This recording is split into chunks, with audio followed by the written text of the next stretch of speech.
پاکستان میں مرحلے wise election ہوا۔ الیکشن کے بعد وزیر اعظم کا انتخاب ہوا اور وزرائے اعلیٰ کے انتخاب کے بعد پریزیڈنٹ آف پاکستان کا انتخاب مکمل ہونے کے بعد اب باری ہے گورنرز کے تقرر کی۔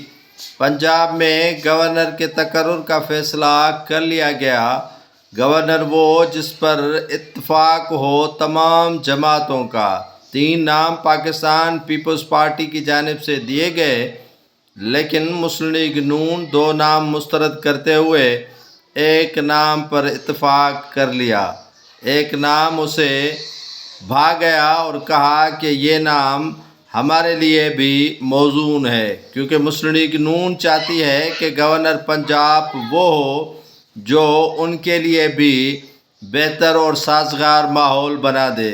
اسی لیے پاکستان پیپلز پارٹی اور مسلم لیگ نون میں قمر زمان کائرہ جو سابق صدر ہیں پاکستان پیپلز پارٹی پنجاب کے، ان کے نام پر اتفاق کر لیا گیا ہے۔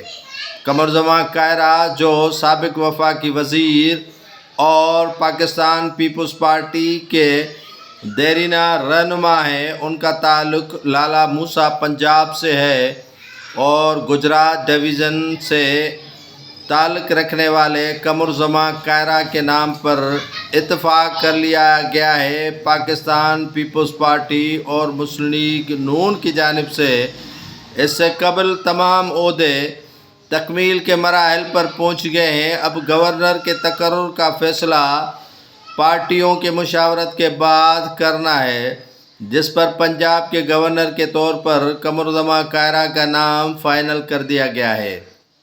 ذرائع بتاتے ہیں کہ مسلم لیگ نون کے قائد نواز شریف، شہباز شریف، مریم نواز اور دیگر رہنماؤں نے قمر زمان کائرہ کے نام پر اتفاق کر لیا گیا ہے۔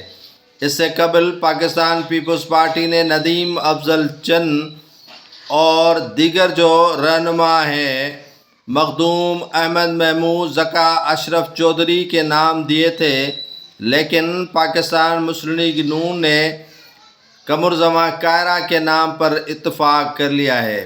پاکستان پیپلز پارٹی کے انہی رہنماؤں میں شمار ہوتا ہے قمر زمان کائرہ کا، جنہوں نے تکالیف کے دور میں پاکستان پیپلز پارٹی کا ہاتھ تھامے رکھا اور پیپلز پارٹی سے اپنی وابستگی جاری رکھی۔ قمر زمان کائرہ کو مسلم league known, P T I و دیگر جماعتوں کی طرف سے آفر بھی دی گئی کہ وہ ان کی پارٹیوں میں شمولیت کریں اور انہیں اہم وزارتیں بھی دی جائیں گی، لیکن قمر زمان کائرہ نے پارٹی سے وفاداری جاری رکھتے ہوئے وابستگی ثابت کی۔